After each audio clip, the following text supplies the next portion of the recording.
From the top of your head, you might say that art is the paintings you see in museums, or the plays performed on Broadway, or the music you hear on the radio.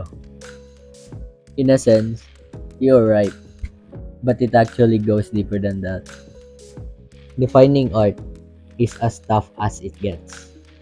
There is not a universal definition we can actually turn to about it. Sure, looking into a dictionary might get you a basic explanation, but art is complex, and capturing its essence in a single definition is simply not possible. People's perceptions and interpretations of art can vary greatly based on their personal experiences, emotions, tastes, and backgrounds. Unlike objective facts, which are universally agreed upon, art is influenced by individual perspectives.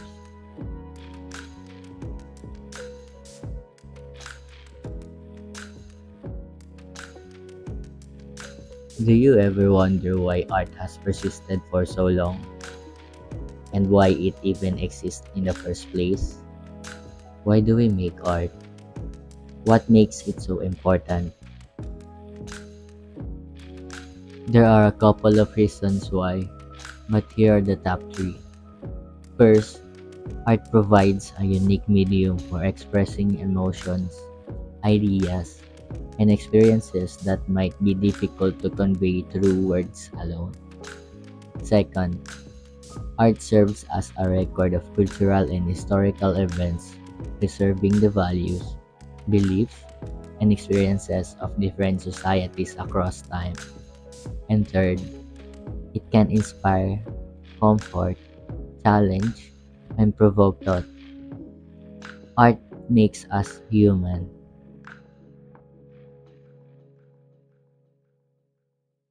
Ethan Daro, known in the art community as Kapoya Design, is a 21-year-old second-year product design student from University of the Philippines, Cebu. Ethan has been an artist since he was 14 and has showcased his work at various conventions across the country. We sat down with him to talk about his life as an artist and to showcase and promote his art through this video. Meet Ethan. First, can you provide a brief introduction of yourself and your art to the audience? My name is Ethan Daro. I go by Kapuya Design. A lot of my artwork, it's about eye candy and also about like modern Bisaya culture. How long have you been an artist? So I've been active as an artist in conventions for 7 years now. So I'm 21. So I've been working since I was 14. Did your parents support you this in venture? Mm. My parents always supported man said that I was gonna be an artist. Ilahalan jud was that to be strategic about and smart about where I'm willing to go to. Okay. So, where did you receive your artistic training? So for the most part, when I was younger, I actually had to rely a lot on online platforms like YouTube, Bilibili, Tumblr that they would have tutorials. But when I got into senior high school, I studied multimedia arts in Southwestern. And then after that, I took a gap year in the pandemic. Then I enrolled here in UP Cebu as a product designer. Who or what made you decide become an artist? I really wanted to be an artist because I have always loved things like being in conventions. So when I was until now, I my hobby is really to attend a lot of events around Philippines. So in Cebu, Bacolod, Manila, Dumaguete, I like going around and meeting people and then sharing my work. So getting to meet people and then being able to touch them physically with my work was really the reason why I wanted to become an artist. What are your usual subjects in your art ba? For a lot of my art, I actually focus a lot on fashion. For me, I'm interested in pre-colonial fashion, but I'm also interested in a lot of alternative fashion. So I like things wherein you combine those two interests. So you will get a lot of darker and brighter colors, and you combine it with your golden accents. So I like illustrating fashion as a way to tell a narrative of like the present and the past. Which medium do you prefer to work with? So for the longest while, dude, a lot of my designs are actually digital art. So I use Clip Studio Paint and I would digitally render it.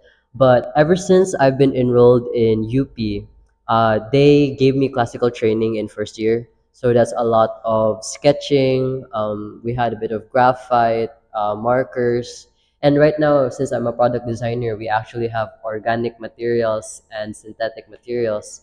So I ended up loving working with acrylic plastic sheets, reused plastics, so that my digital fabrication has elevated now. Why do you prefer that medium? So I really like digital art because there is a way to transport it in a cloud. So if you are traveling at home or here to school, you're able to store it on the internet, and then you are able to have multiple copies of it also. And something I've always loved is digital fabrication, as I said. So you can print your work onto cardstock, old mill, and have it as a physical, tangible object. Can you describe the context or themes you present in art? So a lot of my art actually exists in the context of art conventions. So I go to a lot of events wherein they gather multiple artists and then we actually sell our work or trade, things like that. So a lot of my work actually has something to do with the public who is going to consume it. So I have to consider what the market wants and then I will design something that they can keep forever or they can be convinced to have, buy, or keep. Could you share some recent exhibits or art conventions you participated in? For this year, during February, I actually flew out to Manila to join Comiket February, which was in Centris. And then after that, we had a local art market here in UP Cebu itself, which is Mugna Mugna during March. Then very recently, late April, we had Patron of the Arts in Seaside. So those are a couple of conventions that I've been able to sell and market my work in. Oh, I see. You've been there pala, no? What were these exhibits about? When and where did they take place? So for a lot of I've been in exhibitions, but they are more of Hoya Gallery. So my off-school activity has really been more of conventions. I have always been going around Visayas and Luzon, which is mostly Metro Manila, Cebu, Bacolod, Dumaguete. And then I have goals later this year na I would go to Iloilo or Davao. What personal struggles have you faced as an artist and how you overcome them? So art like by itself is very like personal. Even though I'm a product designer, which means I have to like set aside my feelings. When you are actually designing things, you end up having a lot of responsibility thinking about who will see your work, who will buy your work. So you end up reflecting a lot on what it is to be like alive, what do people need. So I am not just an artist, Ra. I am also a designer. I have to make sure that I improve people's lives in some way. What is your personal stance on AI art? For me, AI art will never be unethical because AI art actually is based on a already problematic na framework wherein it takes pieces from multiple artists without like their permission and it merges it into like a blob. For a lot of concept artists, we have a technique called photo bashing, but photo bashing is ethical because we actually have sources wherein you are allowed to have those images. But AI instead is more of like an amalgamation of that, like it's like an appropriation of what we do. So for me, I do not support AI. I think AI has a place in the world for making things streamlined, but like one example, Spider Verse, they actually use AI to coordinate their lines, but that is more of a tool than something to replace artists. Do you think this AI artist can be considered real artist? For me, if you are an AI artist, you will have to learn some art fundamentals to call yourself an artist. Okay, there's a lot of artists who claim to be self-taught. There's some artists who have actual art education. But something important with art is that it's a journey. So dapat you are actually like working to make it. So if you are an AI artist, you can use AI as a tool, but it cannot stop there. You have to be someone who is able to manipulate those images that you make and transform it into something new so that it is not just merely the bot making the artwork. In what ways do you believe your art can address environmental issues or social issues like poverty, criminal, drugs, and etc.? For my formal education, I would say in my first year, we ended up talking a lot about social issues because us as artists and as scholars, the more vocal we are, the more people will have like tangible evidence of what people are going through. So an example of that would be I actually wear a lot of pre-colonial Visayan attire. So when people see me in conventions, they are able to have like a tangible example of what those are. So for mine, it's not exactly solving, it's more of bringing awareness so that the people who can solve can actually form because they're able to see me as like an inspiration or a peer. So they will be able to form together because there's already people like at the grassroots making that happen. How does your identity as a queer artist influence your artwork? So me, I am transgender. I'm non-binary, so I go by he, him. A lot of my work really has a perspective of someone who has undergone like a lot of social discrimination. I think a lot of people who can see my work in conventions can already feel it ingrained in how I work. So I have a series called like Tullo, and then they are mutilated bodies of faces exploding. A lot of the characters are wearing fashion that is very much ingrained with decora and queerness. Kaya it's a lot of colorful na attire. So I would say my art has brought a lot of like visibility and like bringing into again awareness of like the existence of artists like me. What role do you think queer art plays in challenging societal norms and fostering inclusivity? So queer art and art in general, it's really like evidence of you existing. So let's say I like me, an artist. People will not remember me once I die unless I leave like evidence of who I was. So art functions in that manner that wherever I go, if I go to Cebu, if I go to Manila, if I go outside of the country, if I leave remnants of my work, my signature, who I've talked to, my philosophy, a lot of people will have like historical data that I was real and I was able to make this and leave this behind.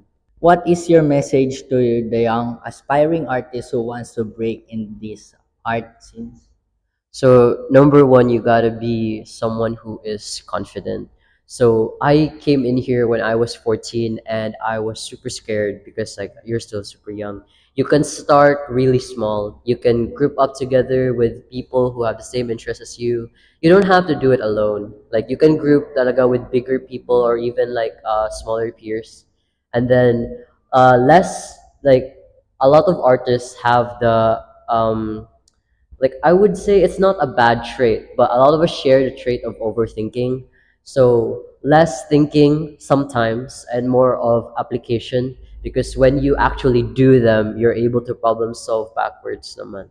Some some Filipino artists, because we are here in the Philippines, then other artists is yung family nila hindi sila supported.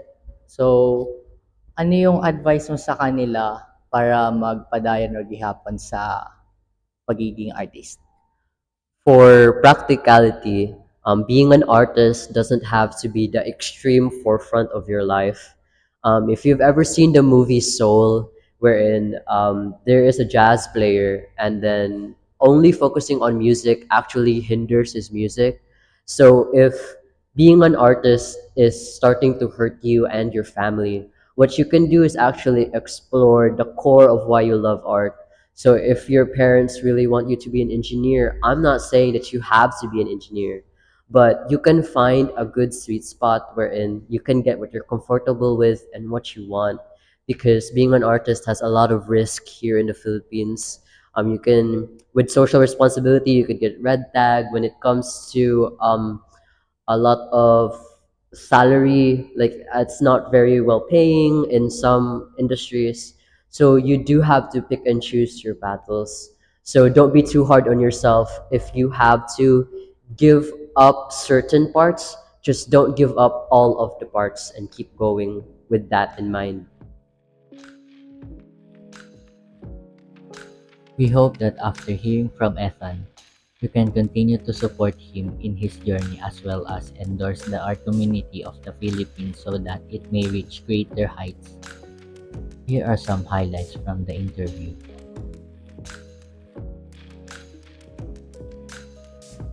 Ethan's view on AI art offers a valuable perspective from the art community. He highlights the similarities between AI and existing techniques like photobashing, where an artist combines photographs or other assets from various sources together. However, the main difference is AI's lack of ethical sourcing for its training data. But while AI in the art scene can present ethical challenges, Ethan also sees its potential for innovation.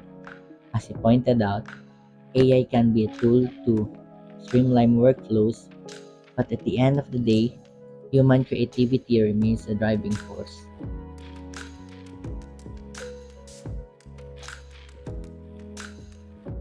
Driven by his role as an scholar ng bayan as well as an artist, Ethan uses his voice to shine a light on social issues that might otherwise remain hidden. He believes that raising awareness can spark action and mobilize others to form solutions. It isn't about single-handedly solving everything.